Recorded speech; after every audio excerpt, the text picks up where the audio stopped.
In this video, I'll be showing you how to fix cannot enter recovery mode on Android phone. It's a very simple method, so if you find this video helpful, be sure to drop a like and subscribe. Now, many modern phones now disable recovery mode shortcuts unless the phone is plugged into another device to prevent accidental resets. So connect your phone to a PC, laptop, or even a USB headset, power the phone off completely, and on Samsung or Pixel, hold the volume up and power buttons simultaneously while the cable is plugged in. Then release the buttons only when the Android logo or recovery menu appears.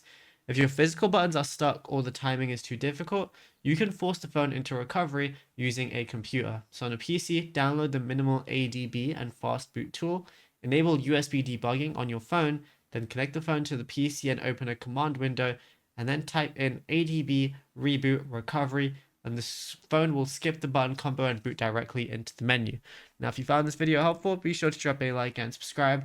And also be sure to check out all our other tutorials that we've been posting on the channel as well, because there is a lot to go through and you might find something you didn't know about yet.